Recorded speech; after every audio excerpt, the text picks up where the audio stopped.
El alcalde del distrito de Pichanaki, economista Sosimo Cárdenas Muje, inauguró el puente carrozable El Milagro sobre el río Autiqui en el centro poblado San Miguel de Autiqui, construido con un monto de 942.143 nuevos soles. El día de la inauguración contamos con la presencia de los señores regidores de la municipalidad, el agente municipal del centro poblado San Miguel, alcaldes de los centros poblados y toda la población de diferentes sectores de la cuenca.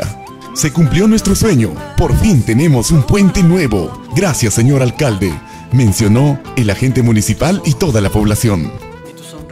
Gracias, nosotros agradecemos la visita y la conclusión de este tanto tiempo que hemos pensado, que hemos soñado, pero ahora el sueño ya está cumplido. Gracias, señor alcalde, y bienvenido a este pueblo.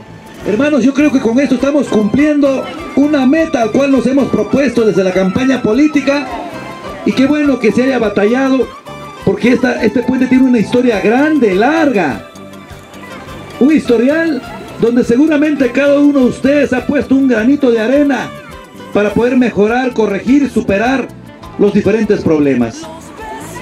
Pero aquí está ese compromiso que tantos y muchos probablemente en su momento dudaron, porque hay muchos políticos que pasan y nunca hicieron nada de repente.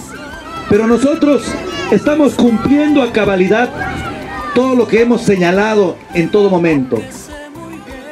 Quiero compartir la alegría que ustedes tienen, solamente reiterando y mencionando e invitándolos a que sigamos trabajando de una manera unida. Pichanaki en estos 1 año y medio de gestión está logrando pero obras grandes, obras de envergadura. No estamos consiguiendo obras pequeñas, obras grandes, y entre ellas está el puente Capachari, al cual también felicito y agradezco a todo el equipo técnico que nos viene apoyando en esta oportunidad, y gracias a ese trabajo hoy en día tenemos una obra de 39 millones, al igual que Puente Simpitinani se va a construir a unos kilómetros más abajo en la comunidad nativa de Capachari, otro puente de vía nacional que ya está instalada la empresa y que prácticamente solamente falta el acto protocolar de poner la primera piedra, que debe venir, si no es el presidente de la República o el ministro de Transportes y Comunicaciones. Muchas gracias, me llevo un recuerdo tremendo de haber trabajado juntos, y eso va a ser muy importante para el futuro. Muy amables, niños, muchas gracias a todos ustedes, muchas gracias a la presencia, muy amable.